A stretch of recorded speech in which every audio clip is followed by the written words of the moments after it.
Hey, Robert and Andreas. It's Allissa here. Good morning. It's my morning.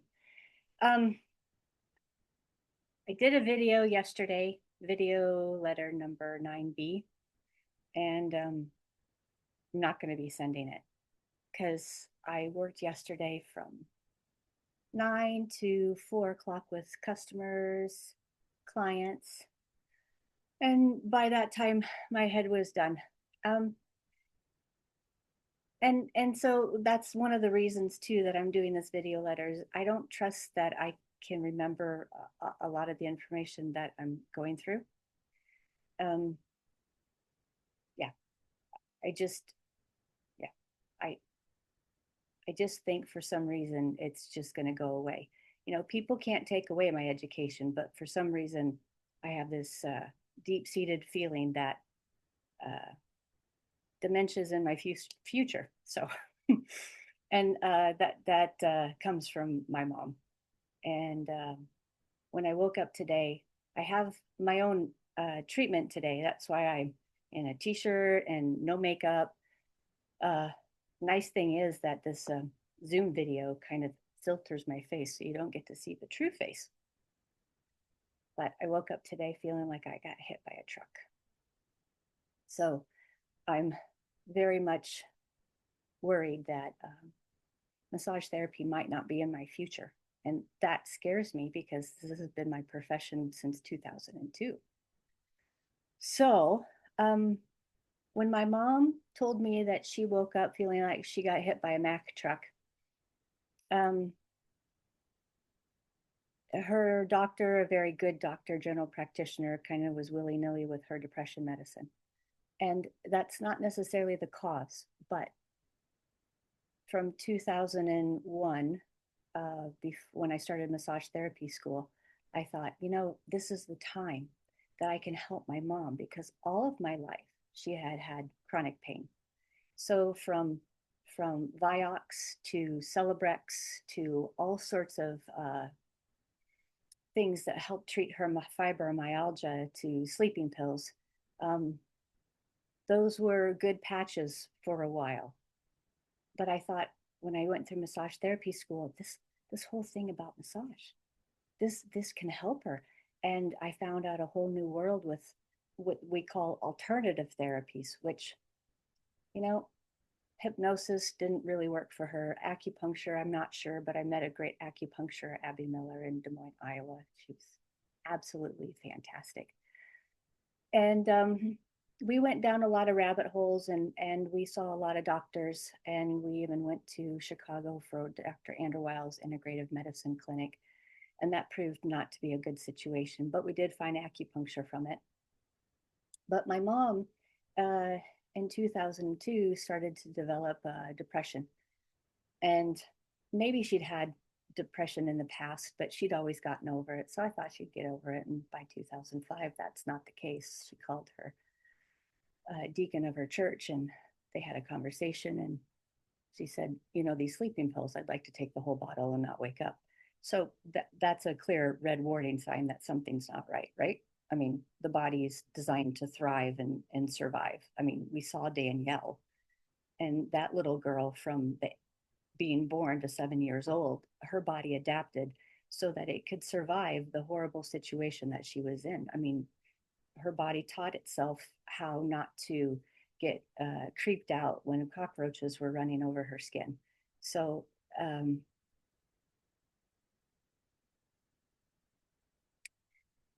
so it wasn't until after seeing a lot of doctors that we finally found a psychiatrist that was willing to do electric shock therapy. My mom came back, and eventually by 2010, I believe, he found the right, perfect pharmaceutical cocktail for her with three different cocktails of nifazodone, Seroquel, and venlafaxine. And those three medications, pharmacotherapeutic interventions, I'm all for, because those gave me back my mom, my true mom, not somebody that was finally diagnosed with MDD, major depressive disorder, which is just such a small little name for something that's huge and affects the whole life. It covers anxiety, it covers agoraphobia, all of those things that she had. She couldn't leave the house by herself. Changes the whole life. So when my doctor here in Sweden decided that it's time for me to increase my own pharmacotherapeutic interventions, I did. And I'm here to do this letter. Otherwise, I probably wouldn't be. So my body has betrayed me before, and I'm hoping it doesn't, because I'm going to do everything I possibly can to help it along so I can live better. But I saw my mom in a situation where she could have died better. And that's why Neil Thies, when he said that on his OSHA Ground Rounds lecture, we all deserve to be able to die better. Dr. Peter Attia has this longevity book called Outlive. Oh, I have it here. It's holding up my screen. Oh, sorry. So, and this one is well written in, lots of dog ears and lots of writing, but they have something. And this is why I think that's so important to follow along what Helen Langevin has said, is that mechanico-therapeutic interventions should be hand in hand with pharmaceutical therapy interventions and surgery. They should be equal. I'm fully supportive of that. So I'm so glad that you're talking to quite a few individuals that are body workers and doctors at the Fascial Research Congress in New Orleans in August. Robert and Andreas, I'm really glad that you're doing the research that you're doing, because the whole reason I started this video letter is because Robert talked about you. So let's share that. I think I finally figured out that I do not need to, I don't have the computer screen moving as much, but I'm sure you can see this. Hope you can. So the video letter started in June, and this one is June 30th, 2025, and that's Monday. So I sent you guys information on the last video, 9, regarding the neurons matter and the force-based manipulation groups that are formed. And I think there's 3 of them: ForceNet, Neurons Matter, and Spine Work. So one of them is Ellen Lumpkin, and we're going to see her later on when we talk about Dr. Andrew Ardam Pataputian's Nobel Prize lecture, Ellen Lumpkin. So anyway, so Robert, your interview with Till and Whitney, the thinking practitioner, you were exploring the involving science behind fascia's role in emotional regulation, inflammation, and sensory experience. And so this is just the reason I'm doing it. So, and there was an Italian osteopathic group study, and this is your new Italian osteopath, Andreas Brandal. You said he was your new hero. So he used ultrasound and heart rate variability over 1 month, 48 hours after a stressful argument, to measure the thoracolumbar fascia, how it stiffened. There's the image. It's not going to do the image.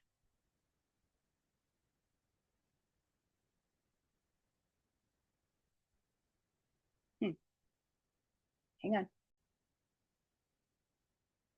So let's go back to the image. So the thinking practitioner. So yes, you talk about so many different things that it's just awesome. So the 2025 Fascial Research Congress, which you'll be, Robert, you'll be a keynote speaker, and the polyvagal theory with Stephen Porges. So you talked about depression and fascia and foam rolling. And foam rolling did a lot for me during my last 2024 months. And I'm grateful for Sue Hitzman and the melt method because it has gotten me through some really tough times. Other people, general people, don't know about this. And, you know, a lot of times when I'm working with somebody and something seems to work, they say it's magic. And I'm here to say it's not magic. This is science. This has an explanation. And if we can be more eloquent on how we explain it, then it's not just magic. And then it has more credence. And maybe then it can be it can be a supplement to the pharmaceutical and the surgical interventions. That's my hope. Because my daughter is 18 and I want her to live better and die better than me. Yeah, we were on.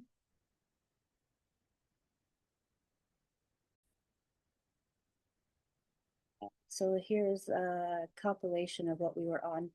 So we talked about bucket brigades and how information from the outside comes in. And that's when you saw the human figure. And you can't see it. It's all the way over there on the wall, the red one, with the blue guy in the middle with that white line all around him.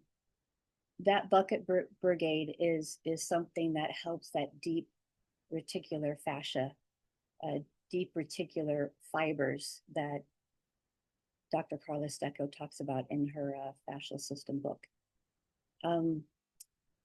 Train themselves as we put belastning or load as we put mechanical load on our body when from being born all the way until toddler to being an adult. So I think that system is always training itself and the software is always being updated. And the thing that I think is if we can train those mechanoreceptors more often, then we will have better information, a collection of information coming up with bucket brigades to the spine to the brain. So we're going to talk about dorsal root ganglia and its innervation with adipose tissue. We're going to talk about how loss of mechanosensation affects neurology. And as I said, science does some wonky stuff, and I don't find the picture, but there's a guy that sewed kitten's eyes shut. And so we talked about that critical window of learning, those 2 weeks that the kitten's eyes were sewed shut. Gil Headley talked to Sue Hitzman about that, and Holly Klein talked about it too from Scripps, that the hardware is there, the eyeballs are there, but the software was never written on vision. So when we get to Danielle, we know that Danielle, her body had to survive a horrible situation, and it did so the best it could. It adapted in the way that it thought was ideal in order to survive. And for her, that was allostasis, like Peter Sterling says in What is Health? Unfortunately, the emotional part of her body didn't develop. That critical window was never given a chance. And that's a sad thing. So unfortunately, we haven't talked about Caterina Fede and her research with cannabinoid system, the cannabinoid 1 and 2, and estrogen that's found in the fascial system. That's a whole new research realm that I'm extremely interested in, because if we can treat pharmaceutical-wise the cannabinoids, that would seem to make sense on helping people with pain. But unfortunately, that's going to take time, isn't it? The microglia, that's Peter Attia talking to Rachel Rubin. Really smart, really, really great information.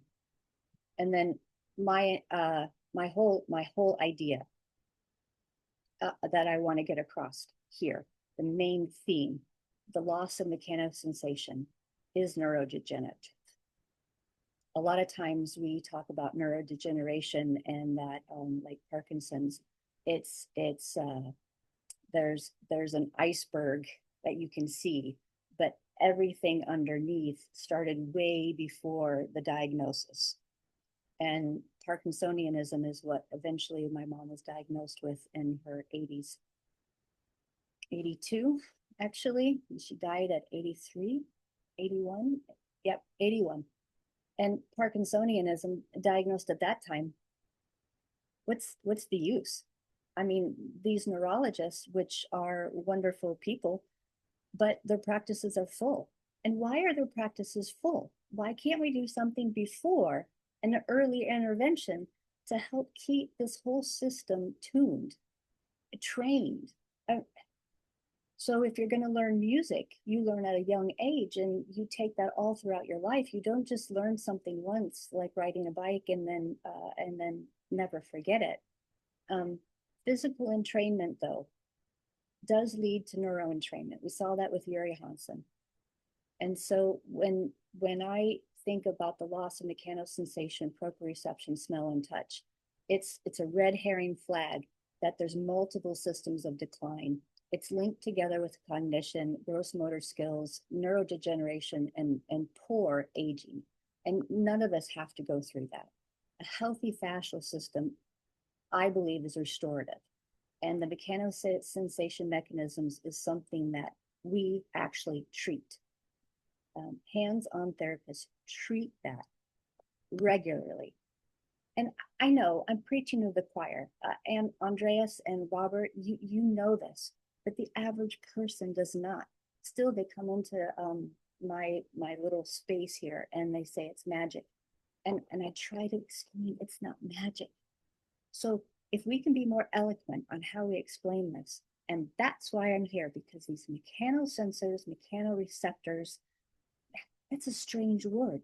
Why don't we just call it what it is? It's a pressure sensor. And now we're going to get into sonic pressure sensors, because sonic is a sound. So you can call it a sound sensor, but I think a sonic sensor sounds better. Sonic pressure sensor. And pressure is a force. And all of us, whether you're at Brian Dagenhart's International Consortium on Manual Therapies, and there's a whole list of different types of therapists that were there, and chiropractors, physical therapists, osteopaths, naturopaths. I don't think naturopaths were there, but here in Sweden, we have a lot of naturopaths. Massage therapists were there, structural integrationists were there, and fantastic group of people. But the one common denominator is they're talking to the nervous system, and they're training the nervous system on the specific touch system. So whether it's a slow touch, like Håkan Olesen and Oke Valboy and Francis McClone have discussed at length, and this isn't a bad criticism, ad nauseum. It's their whole life. It's their whole research. Why hasn't it translated and trickled down to the average person? Why? It doesn't make sense to me. I mean, we even have those red Bible books that I was taught in Douglas Nelson's precision neuromuscular therapy classes. He's from Illinois, Champaign, Illinois. He does some great research about pain and what is pain. Has a great book too, Table Lessons. But we've done all this research on pain, but why haven't we talked about those receptors that can go from proprioceptive to nociceptive? Why do they change personalities, and what kind of pressure is on them in order to change the personality? And so now we're going to talk about sound waves. Yes, let's do that. Let's talk about sound waves. Okay. Themes that I found a lot of things to talk about. Let's start with something cute. Yep, cute, cute, cute. Always want to go cute, right? So I did a lecture to a neurology group here in Sweden that has scoliosis and other situations. And I said, okay, I love this. It's a kitten talking to her friend Ralph, and kittens are small, but she governs the situation. And Ralph, being the dog that he is obedient and he listens. So Same thing is true with our body. When our cells behave in a certain way, the physiology and psychology of our body has to listen. So the kitten says, okay, Ralph, let me explain something to you. You're big, I'm little, but you're a dog and I'm a cat. That makes me the boss. Got it? Yes. I thought it was cute. Yeah. So what else did I want to share? I wanted to share, oh, he's awesome. Yes. So this is on YouTube, and I watched a Swedish program, Redesign Your Brain, Redesign Brain, and it's from Australia. And this man is interviewed. So Todd Sampson is the Australian dude, and he's talking about how our brain is wired up. So Isao Nashi is a swordsman, and from a young age to being an adult, he has trained himself to use his sword to split a ping pong ball, which is very small. It's shot at him at a super fast speed. And with his sword, he can split it in two. It is so cool. Here's the thing, he used all of his senses. And this is what is so incredible about our body. Because when we use all of our senses, we can do some amazing, amazing things. I mean, they all have to couple, they all have to synchronize. And once they do, we can do amazing things. And the thing is, this is the hardware, but the software is continuously written upon, written upon, written upon. And we as manual therapists, we write on that software. So somebody can come up off our table, feel lighter. Somebody can come off our table and actually feel calm. And for those individuals that can't calm down, holy poo, that is really cool. That vagus nerve is really important on how it sends signals to the rest of the body. Yes. Till Lukow and Sue Hitzman taught me about the vagus nerve and my own treatments. And boy, that has been a game changer. So, who is the Swedish pilot that I want to chat with you about? It is Marcus. W's in Swedish are pronounced like V's because for the longest times the Swedish alphabet didn't have W's. So Marcus Vond. And he came up to my daughter's school in Kiruna, Sweden.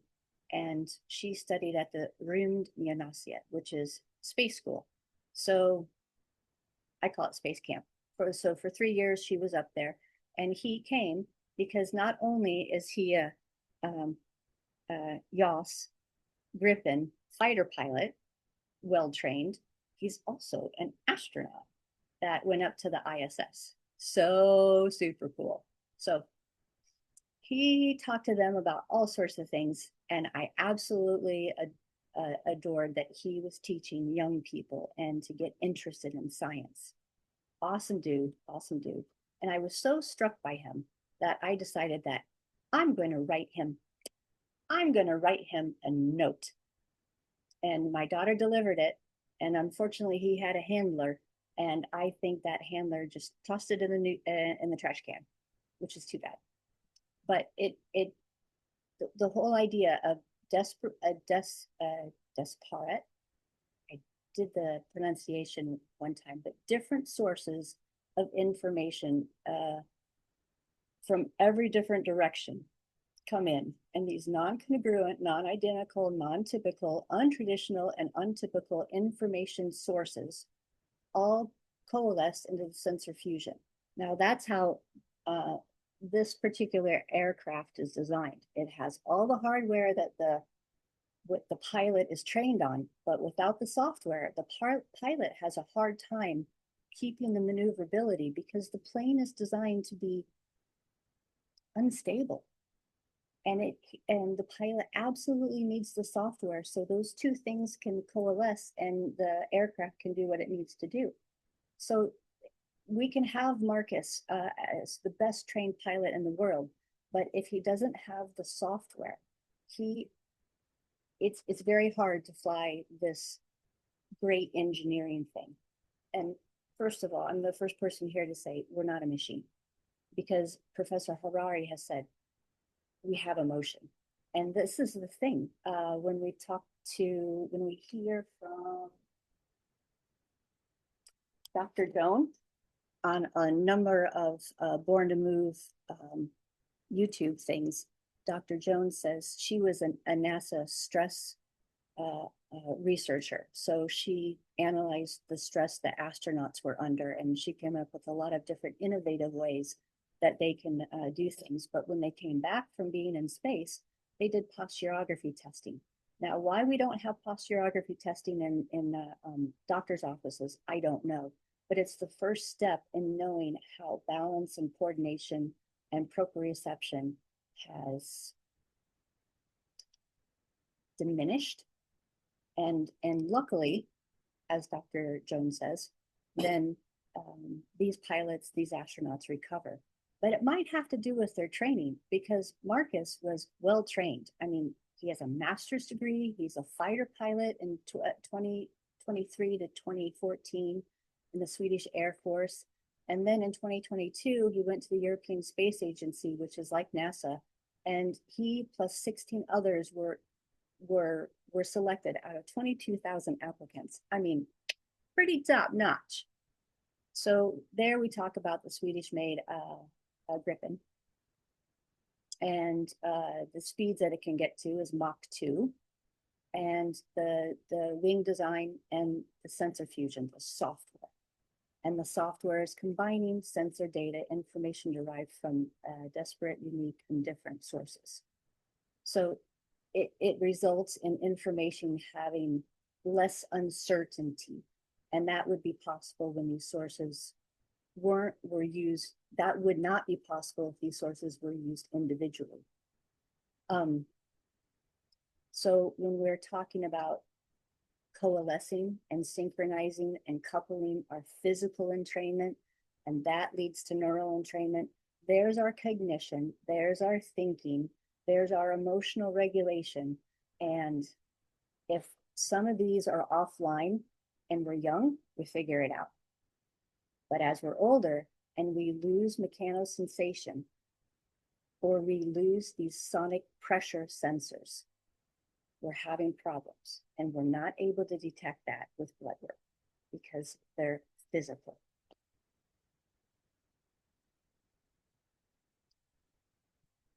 Let's talk about elephants.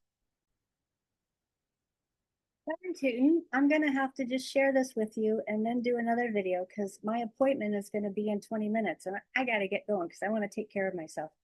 But darn tootin'.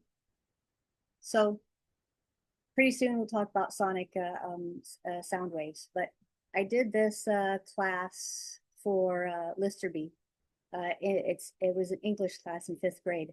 And I don't know if they will at all remember a lot of it, but what they do remember is the onion, the cellulose membrane of the onion.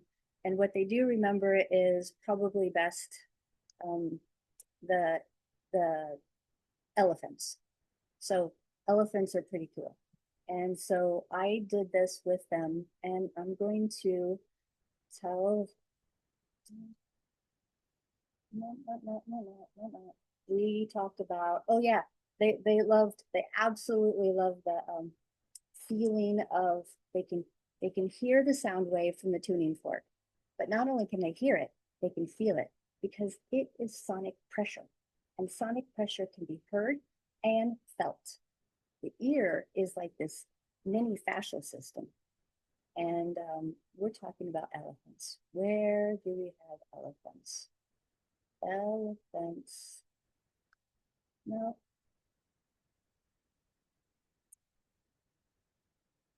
Oh, there we go. Elephants.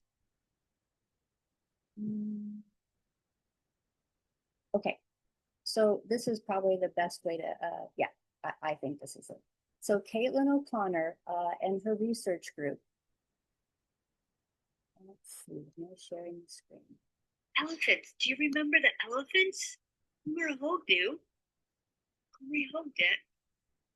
Yeah. 1 foot, 4 feet, and the elephant's feet have sensors.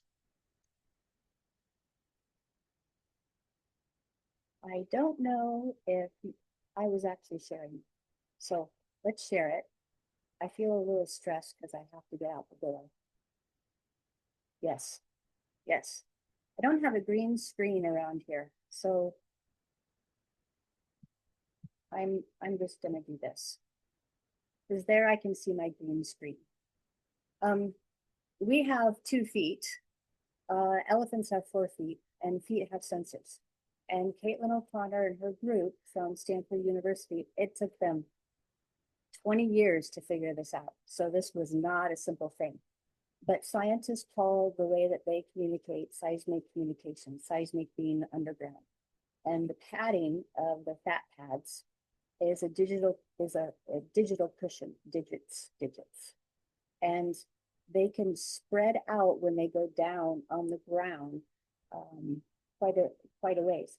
But all of that fat pad, and those have the corpuscles. The Decenium corpuscles monitor vibration, which is sonic pressure, of force. And then we have this lovely little seal, and he is known as the greatest hunter in all of the waters, because Dr. Ben Burnville is a seal researcher, and he found out that they can detect their favorite food by the vibration on their whiskers. So the vibration on their whiskers can determine to them a boat passing by versus a type of fish. And if they like salmon and the salmon is swimming by, they're going to eat the salmon rather they're going to eat than the crab, and they're going to go after it. And vibration in the water on their little whiskers, that's what's going to do it. So I think now I'm going to stop, say so good, and I'm coming back with video letter 10B so I can finish sonic sound waves and how they travel through the air and the water and the salt water and dense connective tissue, well, ground substance. Okay, bye.